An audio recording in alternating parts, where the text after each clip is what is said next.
Vamos à leitura do texto, irmãos. 1 Timóteo 3, do 8 ao 13. Por favor, acompanhe com atenção, porque essa não é a palavra de homens, essa é a palavra de Deus. Ela é infalível, ela é inerrante e ela é inspirada pelo Espírito Santo.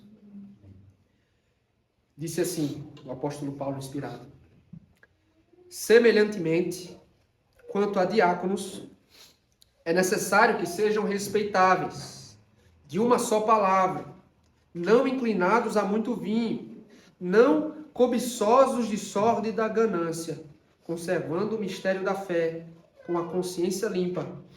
Também sejam estes, primeiramente experimentados, e se mostrarem irrepreensíveis, exerçam o diaconato. Da mesma sorte, quanto a mulheres, é necessário que sejam elas respeitáveis, não maldizentes, temperantes e fiéis em tudo. O diácono seja marido de uma só mulher e governe bem seus filhos e a própria casa. Pois os que desempenharem bem o diaconato alcançam para si mesmos justa preeminência e muita intrepidez na fé em Cristo Jesus. Amém. Senhor, nos ajuda, Pai. Ilumina-nos ao que prega, aos que ouvem, para que o teu nome seja honrado e a tua igreja seja edificada. Em nome de Jesus. Amém. Numa reunião anual de uma congregação, novos candidatos ao ofício de diácono seriam apresentados à igreja para eleição. Contudo, quando chegou o momento da apresentação deles, nenhum foi encontrado. Finalmente, eles foram encontrados na cozinha, todos atarefados, lavando a louça do jantar. Onde seria o local mais ideal para encontrar futuros diáconos, se não servindo? Seja na cozinha ou em qualquer outro lugar. Essa é a melhor descrição para o diácono. É um servo disposto a cooperar o máximo possível no cuidado dos santos e no serviço à igreja. E assim como o presbiterato, como vimos na semana passada, o diaconato é fundamental para a missão e para os propósitos de Deus para a igreja. Por isso, nós precisamos nos atentar ao que Paulo tem a dizer, com a intenção de identificar e eleger bons diáconos para a sua igreja. Então me permita partir para uma elucidação. Na semana passada, ouvimos sobre as qualificações para o presbítero, certo? E nesse ponto em diante, enquanto Paulo volta-se para o diaconato, eu acho importante eu tecer algumas considerações sobre os ofícios na igreja, que eu não fiz na semana passada. Se você ler o capítulo 4 de Efésios, versos 7 a 12, você vai ver que Paulo está dizendo que Cristo ele é o rei e o cabeça da igreja. E ele possui ou é o doador de todos os dons. Sendo assim, em sua soberana vontade, ele separa e agracia certos indivíduos com dons específicos para o serviço da igreja. Mas de um modo ainda mais peculiar, ele abençoa certos homens para o desempenho do que nós chamamos de ofício eclesiástico, que implica na posse e no exercício de autoridade. Após os ofícios extraordinários terem cumprido seu propósito, que eram os ofícios de apóstolo, de profeta, o Senhor Jesus, por meio da sua palavra, determinou que 2 e somente 2 ofícios seriam perpétuos na vida da igreja: presbíteros e diáconos. E enquanto o ofício de presbítero é um ofício de governo, de administração e de ensino, o ofício de diácono é um ofício de serviço. Não é por acaso que a palavra grega diáconos significa servo. Então, o diácono é um oficial que é chamado para o serviço da igreja. E é justamente porque é um ofício perpétuo, nós precisamos nos voltar à Escritura para conhecer as qualificações e as obrigações daqueles que são encarregados dessa obra. E talvez você se pergunte, qual é a origem bíblica do diaconato? E a resposta está no texto de Atos, capítulo 6. Nós não vamos ler esse texto. Eu vou resumi-los para vocês. Era a prática dos apóstolos, irmãos, distribuir os recursos dados à igreja para o bem dos necessitados dentro da igreja. E nessa ocasião específica do texto de Atos capítulo 6, Lucas registra que as viúvas gregas estavam sendo esquecidas na distribuição diária dos recursos. E a igreja havia crescido ao ponto dos apóstolos reconhecerem que não podiam mais servir as mesas e pregar a palavra ao mesmo tempo. E diante disso, eles convidam a igreja a escolher 7 homens de boa reputação, cheios do Espírito e de sabedoria, para serem encarregados desse serviço. Estes, então, escolhidos pela igreja, foram separados pela oração e imposição de mão dos apóstolos e ordenados ao diaconato. Sendo assim, meus irmãos, eu posso afirmar que o diaconato foi planejado por Deus a princípio para aliviar de maneira concreta as necessidades e carências de irmãos da igreja. Portanto, a função primária do diácono é servir à igreja e não ao mundo. Em resumo, para partirmos da exposição do texto propriamente, o diaconato é uma tarefa espiritual que requer dons espirituais. Aí a importância de nos voltarmos para textos como esse, 1 Timóteo 3. Eis o tema da nossa mensagem de hoje, irmãos, as qualificações dos diáconos. As qualificações dos diáconos. E quais são elas? Exigidas pela Escritura para exercer esse cargo. O apóstolo Paulo aqui nos conduz em 3 pontos muito importantes para nós entendermos esse ministério de serviço na igreja. Primeiro, do verso 8 ao verso 10 e o verso 12 também, eu quero convidar você a olhar comigo para o caráter dos diáconos. O caráter dos diáconos. Leia mais uma vez comigo o verso número 8. Semelhantemente, quanto a diáconos, é necessário que sejam respeitáveis, de uma só palavra, não inclinados a muito vinho, não cobiçosos de sórdida ganância. A forma como Paulo inicia, irmãos, destaca que ele continua se referindo a homens que desempenham um ofício público na igreja.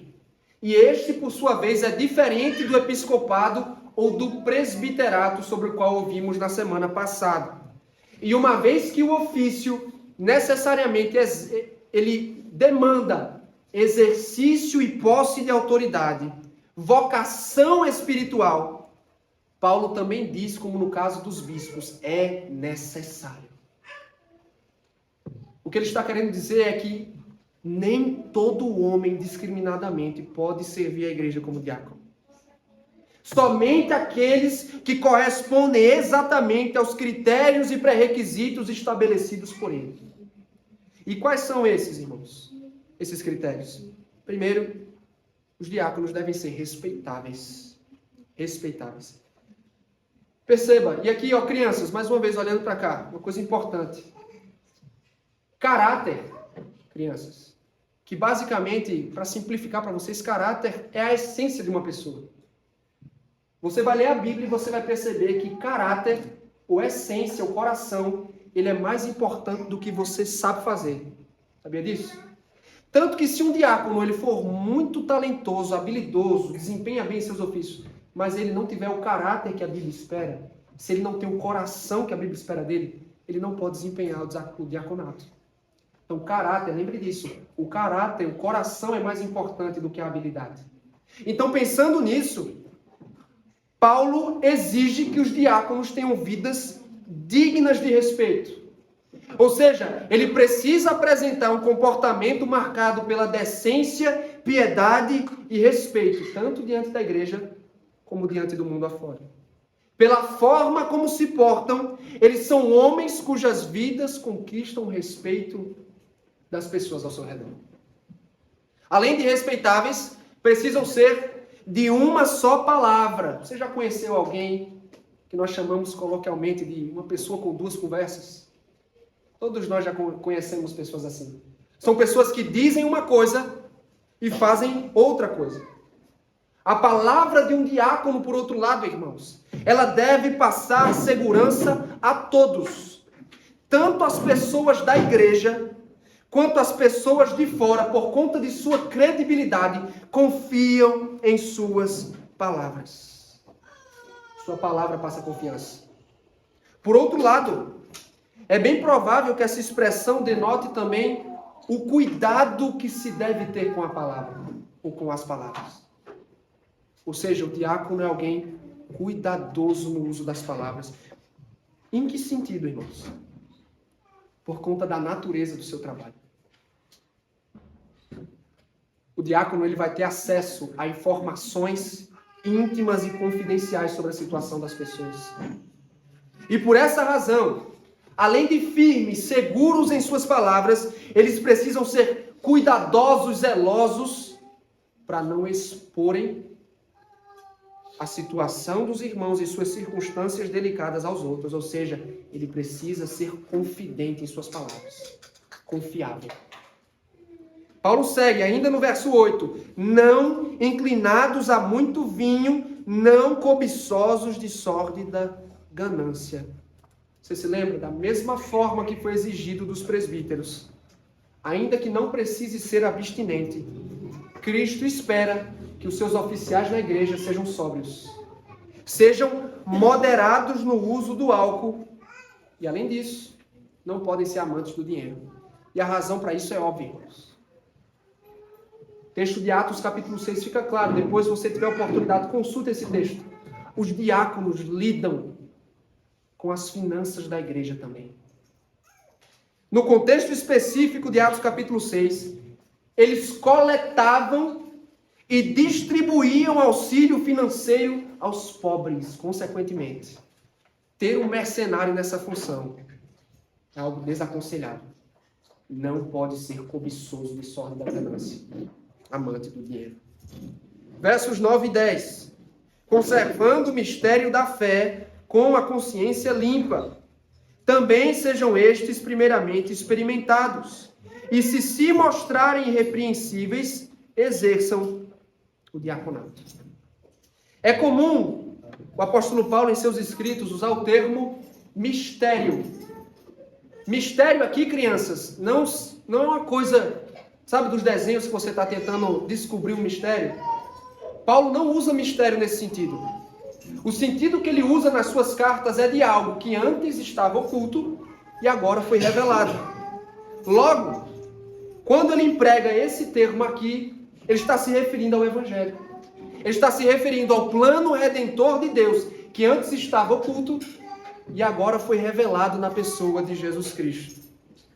Sendo assim, quando Paulo se dirige ao diácono, ele diz assim, precisa conservar o mistério da fé. Ele está dizendo, ele tem que crer no Evangelho. Ele tem que ter uma confissão cristã confiável. Em outras palavras, não basta ter caráter, não basta ter uma vida digna, tem que ser ortodoxo na doutrina. E aí talvez alguns levantem a objeção, mas ora, qual a necessidade do diácono ser ortodoxo? Se quem deve ser apto ao ensino é o presbítero e não o diácono. A primeira resposta é porque, apesar disso, embora ele não seja encarregado da docência do ensino da igreja, ele tem influência na igreja. E em segundo, porque no desempenho do seu ofício vão existir momentos onde o diácono vai precisar ensinar. Onde ele vai consolar um enfermo, um sofredor. Onde ele vai ter a oportunidade de testemunhar o evangelho a um pecador. Ele precisa estar munido da boa doutrina. Então, sem uma boa doutrina, ele não tem condições de ser um bom oficial.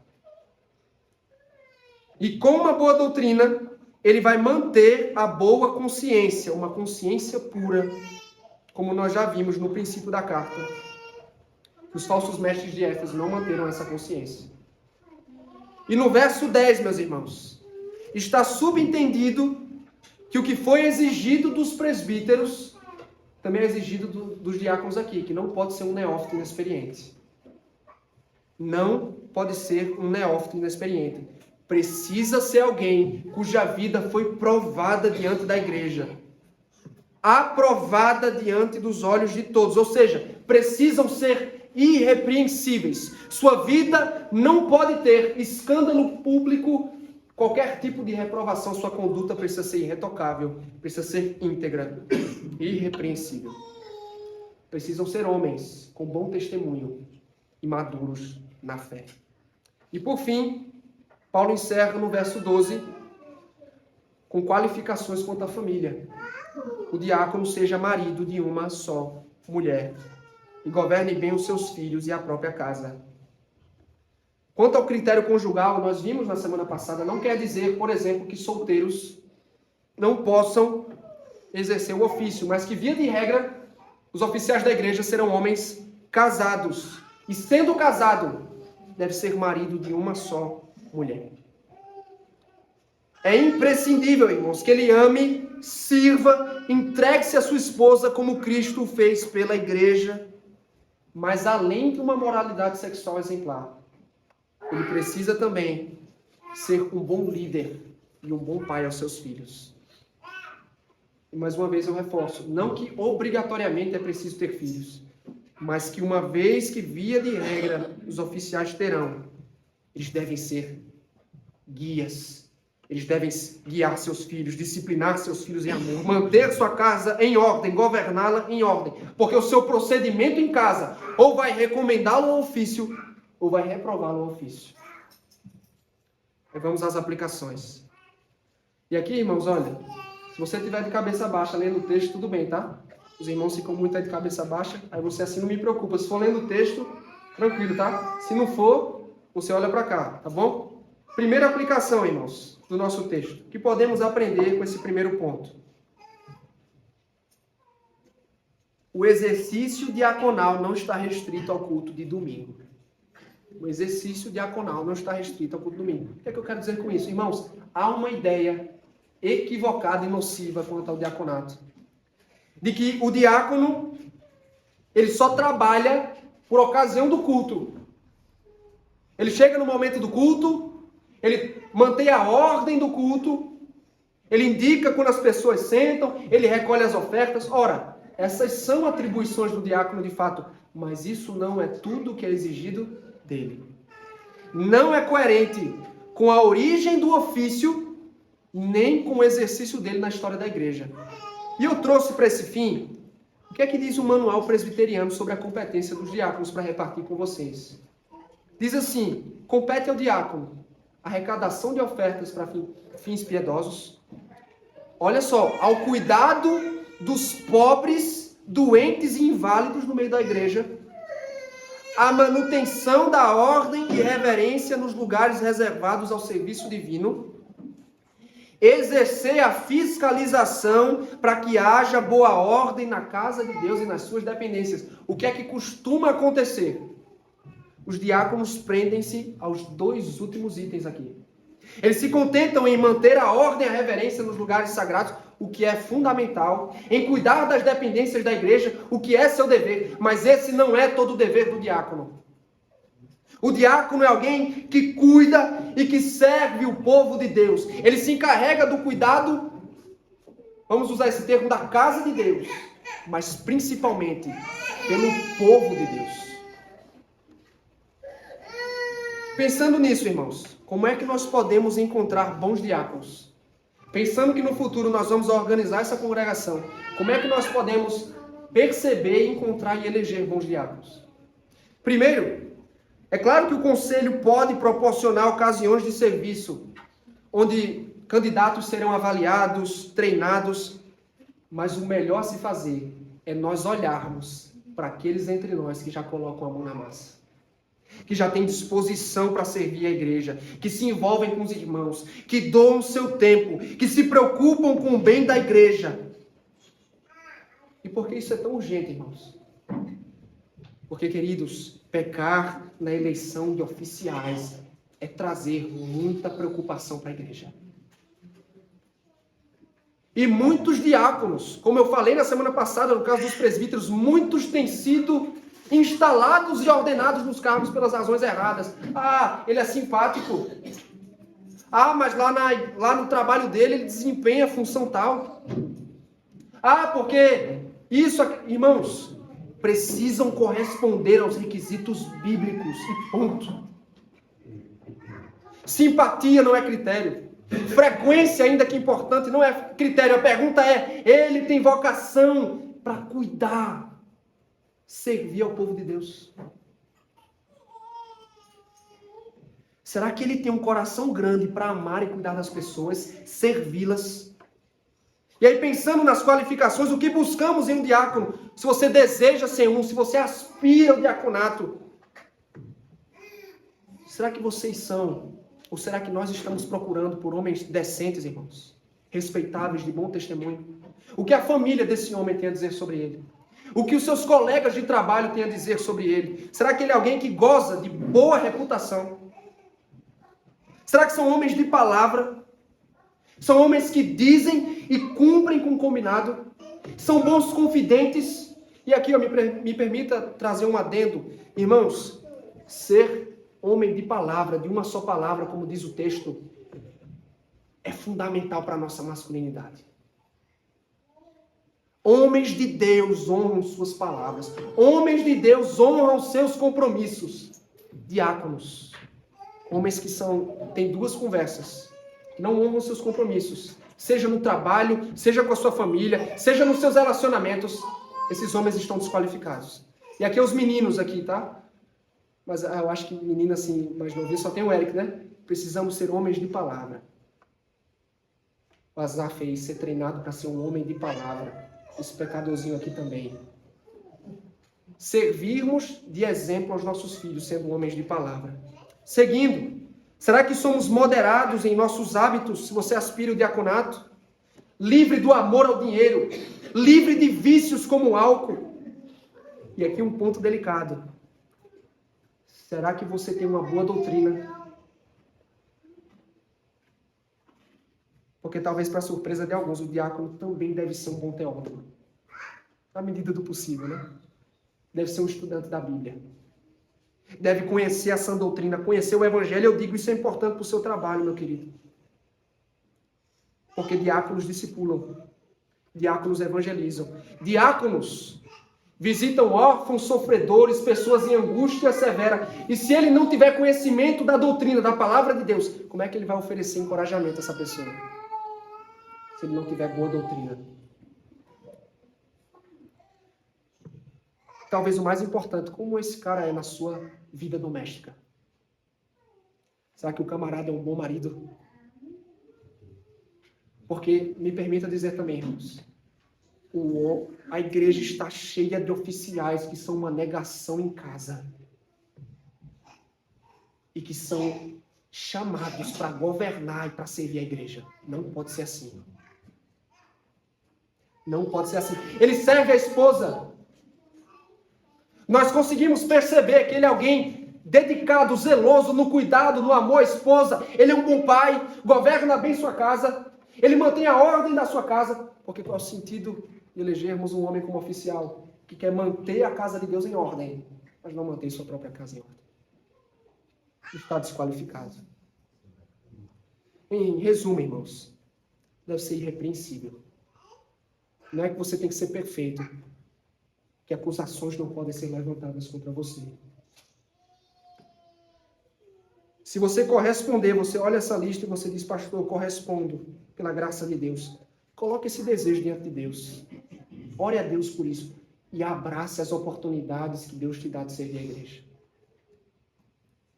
E assim, por meio do serviço à igreja, sua vocação será conhecida ou reconhecida. E a igreja, quando tivermos o privilégio de eleger diáconos, nós devemos ser sensíveis, irmãos. Perceber, escolher homens que se enquadram nesse perfil para servir a igreja. Amém? Segundo lugar, as qualificações dos diáconos. Primeiro, nós vimos o caráter. Segundo, o verso 11, o caráter das auxiliares dos diáconos. O caráter das auxiliares dos diáconos. Verso 11. Da mesma sorte quanto a mulheres, é necessário que elas sejam respeitáveis, não maldizentes, temperantes e fiéis em tudo. Esse verso, irmãos, ele tem sido usado por alguns para comprovar que as Escrituras admitem mulheres ao ofício do diaconato. Afinal de contas, Paulo usa a mesma expressão, da mesma sorte, ou semelhantemente, e logo introduz uma lista de qualificações, como fez para os diáconos, e o distinguiu do ofício de presbítero. E a partir daqui nós nos questionamos, será que essa é uma autorização apostólica para que tenhamos diaconisas na igreja como oficiais? Não há dúvida que Paulo está dando uma lista de qualificações para um certo grupo de mulheres. No entanto, eu creio, a partir do próprio texto, que isso não é suficiente para comprovar o ofício de diaconisa. Por quê, irmãos? Algumas razões. Para começar, a palavra usada por Paulo aqui pode ser traduzida tanto como esposas, como mulheres. Esposas como mulheres. Além desse termo, ele não usa nenhum título para se referir a uma oficial diaconisa. E esse termo, tão comum, dificilmente pode sugerir ou designar um ofício na igreja. Segundo lugar, enquanto Paulo exige que o candidato, tanto ao presbiterato como ao diaconato, seja esposo de uma só mulher, ele não exige essa qualificação às mulheres descritas aqui.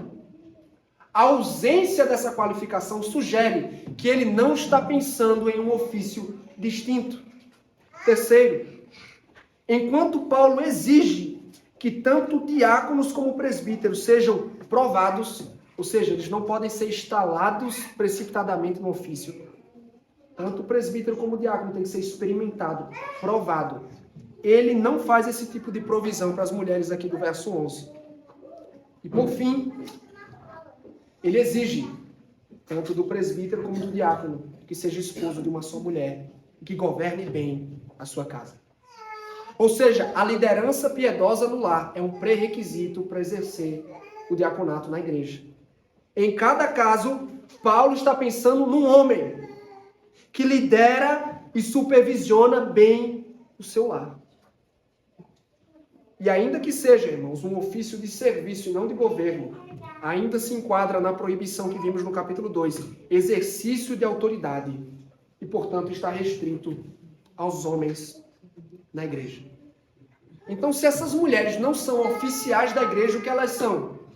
E aqui me permita citar as palavras do pastor Guy Prentice Waters, num livro excelente sobre o governo da igreja, Como Jesus Governa a Sua Igreja. Sobre esse texto, ele diz o seguinte, preste atenção, certamente Paulo previu, como ele diz depois em 1 Timóteo 5, que o ministério diaconal envolveria os diáconos intimamente na vida de membros da congregação do sexo feminino. A decência dita que mulheres qualificadas estejam disponíveis para assistir os diáconos em trabalhos assim. E quem melhor para assisti-los do que suas próprias esposas ou assistentes adequadas do sexo feminino? Então, irmãos, a intenção de Paulo é deixar claro que algumas mulheres desempenham um papel fundamental no ministério diaconal da igreja como auxiliares dos diáconos. É por essa razão que Paulo estabelece uma lista de qualificações para essas mulheres específicas. E quais são as qualificações? Precisam ser respeitáveis. Como os diáconos, essas mulheres também precisam ter vidas dignas de respeito. Um bom testemunho diante de todos. Não sejam maldizentes, fofoqueiras. Porque, como vimos, o trabalho diaconal, ele entra intimamente na vida das pessoas. As pessoas, você vai ter acesso, as mulheres teriam acesso a questões pessoais, confidenciais. Portanto, mulheres fofoqueiras estão desqualificadas. Paulo está dizendo, você não pode ser linguaruda. As mulheres. Você não pode ser fofoqueira. Temperança. O que é que isso quer dizer? Precisam ser mulheres de domínio próprio, autocontrole, moderação em todas as áreas da vida. Em suma, como os oficiais, precisam ser irrepreensíveis. Uma vida exemplar. Sem qualquer tipo de acusação ou reprovação. Irmãs maduras, piedosas, dispostas a servir. E aqui, irmãos, fica uma aplicação às mulheres da nossa igreja. Minhas irmãs, mulheres envolvam-se no ministério de serviço e misericórdia da igreja local. É claro que, como era praxis antigamente, o conselho pode designar, pode comissionar um grupo de mulheres a assistir o trabalho diaconal, desde que se enquadrem nesses requisitos. Mas a nossa expectativa, o nosso desejo é que vocês, por livre e espontânea vontade, se esmerem no serviço e no cuidado dos irmãos. Se você é esposa de diácono ou será no futuro, saiba que ele vai precisar do seu apoio. Ele vai precisar do seu apoio, do seu envolvimento, do seu tempo. Fica o encorajamento também para as irmãs, enquanto SAF, servirem como esse braço do ministério diaconal. Mas de toda forma, irmãos, a mulher ela não pode ser indiferente a isso. Você sabe por quê? Ouça isso. Porque a igreja precisa do amor de vocês, do cuidado, do toque, da afeição, da sensibilidade que só vocês têm. A igreja precisa contar com a disposição de vocês para servir, porque vocês, minhas irmãs, são grandes instrumentos de boas obras. E Deus espera que vocês estejam envolvidas nesse ministério tão caro. Então eu convido você a, com carinho, com sensibilidade, olhe ao seu redor. Seja sensível dentre os seus irmãos com aqueles que estão aflitos, sofrendo, que precisam de consolação, que precisam ser abraçados em amor. Ofereça-lhes palavras de encorajamento, de consolo com base na Escritura. E se há alguém necessitado entre nós, materialmente necessitado, socorra. Não seja indiferente. Não compre o individualismo dessa era. Eu já tenho problemas demais, pastor. Minha família já exige muito de mim. Eu tenho muitos problemas a lidar. Eu tenho meus filhos para cuidar. Eu tenho minha casa. Minha querida, não compre o individualismo dessa era. Sabe por quê? Porque nós somos salvos por Cristo. Nós somos incluídos no seu corpo. A família de Deus, a família do pacto. E nessa família do pacto, irmãos, é impossível nós não nos envolvermos profundamente na vida uns dos outros. Se você quer blindar a sua vida do contato das outras pessoas, a igreja não é o lugar. Cristo nos salvou para que nos envolvêssemos profundamente, não para nos proteger, não para evitar as pessoas. Então, pensando nisso, eu pergunto a você, minha querida, será que você corresponde ao perfil exigido por Paulo? Será que você é uma mulher santa, piedosa, tem uma conduta respeitável diante da igreja e dos outros? Será que você é maledicente, irmã? E esse é um pecado, irmãos, tão comum entre nós. Costumam dizer assim, é um pecado mais de mulher, mas não é não, irmãos. É um pecado de todos. A língua maledicente. Viu, crianças? Ó, não pode ser fofoqueiro, viu? Ser fofoqueiro é um grave pecado. Tá bom? Deus não se agrada. Será que você é equilibrada, minha querida? Confiável, conhecida por sua maturidade? Será que você é esse tipo de mulher? E se é, você está disposta a se envolver? Se você ler o Novo Testamento, uma coisa fantástica que você vai descobrir é que muitas mulheres se envolveram no ministério diaconal. Foram diaconisas, não no sentido de oficiais da igreja, mas de servas. Nós temos, por exemplo, o caso de Febe, que é citada por Paulo no fim da carta aos Romanos. Ele diz, recomendo-vos a nossa irmã Febe, que está servindo a igreja de Cencreia. Sabe que palavra é essa para servindo? Diácono. Ela estava servindo, ela estava sendo diaconisa, ela estava servindo o povo de Deus. Além dela, nós temos Lídia, nós temos Dorcas, Maria, muitas outras mulheres. E pasmem, há registros, irmãos, nos séculos 3 e 4, de mulheres que atuavam como diaconisas, visitando os presídios, visitando os enfermos, os doentes, cuidando dos órfãos. E no século 2, no Egito, há registros de mulheres cristãs que se sentavam na praça central, debaixo de uma estátua pagã, enquanto outras mulheres saíam pelas ruas do Egito, procurando bebês que eram abandonados nas ruas. Sabe o que essas mulheres faziam? Elas banhavam os bebês, elas os amamentavam e elas criavam essas crianças. E eu me pergunto, irmãos, onde estão as Febes e as Dorcas do nosso meio? Essas mulheres precisam ser vocês. Precisam ser vocês. Nós precisamos do envolvimento ativo das mulheres no cuidado e na misericórdia da igreja. Amém? Amém. Por fim, as qualificações dos diáconos. Vimos sobre o caráter dos diáconos, vimos sobre o caráter das auxiliadoras dos diáconos e, por fim, a recompensa dos diáconos, verso 13. A recompensa dos diáconos. Ele diz no verso 13: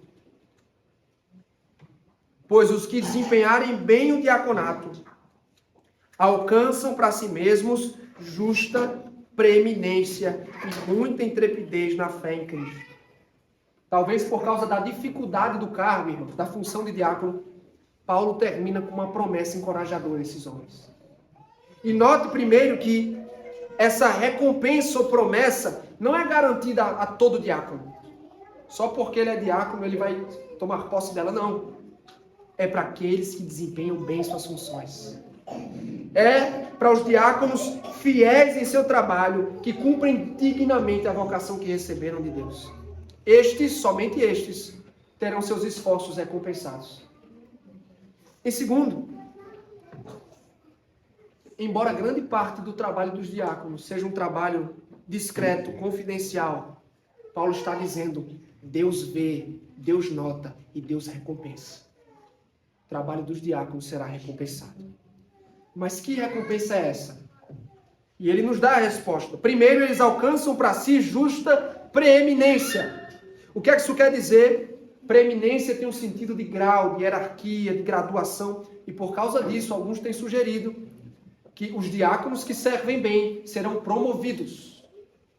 Promovidos ao ofício de presbíteros. Mas essa é uma interpretação muito duvidosa. Porque são ofícios distintos, irmãos. E não necessariamente um diácono é um presbítero em treinamento. O sentido mais provável é que os diáconos que têm servido bem adquirem para si uma posição nobre diante da igreja. Porque executam bem as suas funções, a igreja vai ter um alto conceito deles. Serão conhecidos como servos com alto conceito, serão apreciados, estimados pela igreja. E não só a igreja, melhor ainda, serão apreciados diante de Deus. Bons diáconos são honrados por Deus, tanto nessa vida como na próxima. E além disso, se servirem bem, alcançarão muita intrepidez na fé em Jesus Cristo. Intrepidez aqui tem o sentido de coragem, de convicção firme. O que Paulo quer dizer é que a fidelidade ao serviço vai torná-lo mais seguro na fé e mais ousado no seu trabalho. Ele vai ter mais liberdade para servir a Cristo com maior ousadia. Em outras palavras, irmãos, o seu serviço fiel vai lhe dar crescimento na certeza da fé e intrepidez no próprio serviço.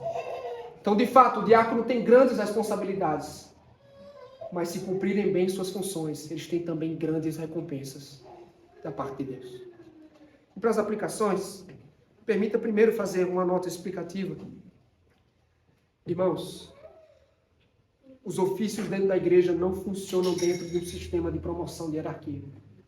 Há igrejas que funcionam assim. Eu, por exemplo, já ouvi diáconos que foram recém-ordenados ao diaconato e que me disseram: não, mas eu quero chegar no presbiterato. O diaconato é o primeiro ponto, depois eu vou chegar no presbiterato. Meu querido, essa definitivamente não é a regra.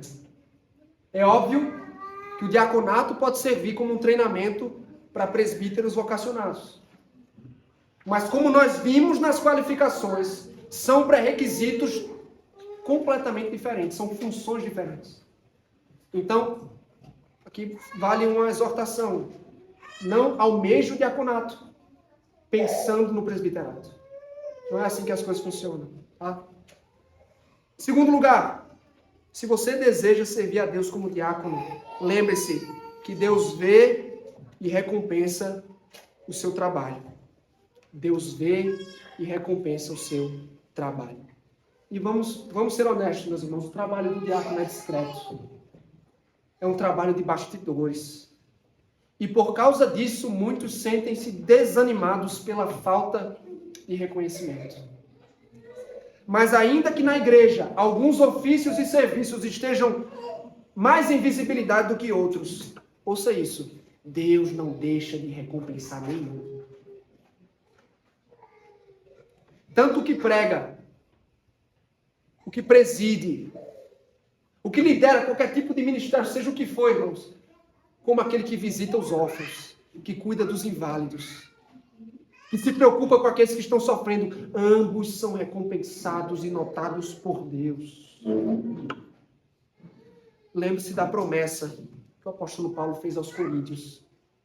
Portanto, meus amados irmãos, sede firmes e inabaláveis, sempre abundantes na obra do Senhor. Ouça, sabendo que no Senhor nosso trabalho não é em vão. Se você almeja fazer o trabalho de um diácono, ou se você é diácono, só tem o Gilmar lá fora, né? Mas se você almeja fazer o diaconato, ser diácono, meu querido, enquanto você realizar o trabalho de bastidores, enquanto você cuidar e visitar os enfermos, você atender os necessitados, você organizar e manter a ordem por ocasião do culto, você cuidar das dependências da igreja, tornar possível todas as frentes de trabalho da congregação. Não seja movido pelo que move o mundo. Não busque glória, prestígio, fama. Lembre-se da promessa de Deus. As recompensas de Deus são superiores às recompensas do mundo. Você será bem quisto. Você terá uma influência piedosa no meio da igreja. Você vai crescer na fé, na santidade por meio do serviço. Porque Deus nos aperfeiçoa por meio do serviço. E esse encorajamento, ele serve para além dos diáconos. Meus irmãos, nosso serviço nunca é em vão. Pais no serviço aos seus filhos, nosso trabalho não é em vão. Filhos no serviço e na honra a seus pais, seu trabalho não é em vão. Marido e mulher no serviço um ao outro, não é em vão. O serviço na igreja local, nosso trabalho nunca deixa de ser recompensado, irmãos. Porque sempre que colocamos os interesses e as necessidades dos outros acima dos nossos, podemos esperar sermos recompensados por Deus. Para concluir, o diaconato, ouça isso, o diaconato é o ofício eclesiástico mais próximo do exemplo de serviço de Jesus Cristo. Você sabia disso? Jesus Cristo era um diácono por excelência.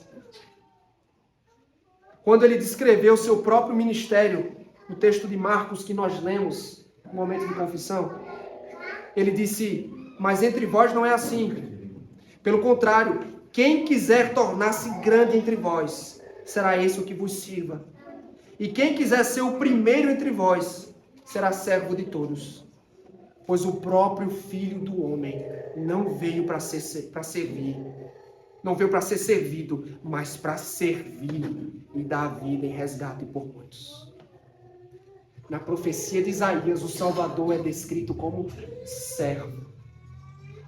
E foi porque o Senhor exaltado, o Deus da glória, esvaziou-se a si mesmo, humilhou-se, tomando a forma de servo, é que nós somos salvos. Esse é o Evangelho. Cristo se fez servo para a nossa salvação. E esse é o maior encorajamento que todos, diáconos ou não, têm ao serviço. Cristo, que é servo, o que se fez servo de todos. Amém?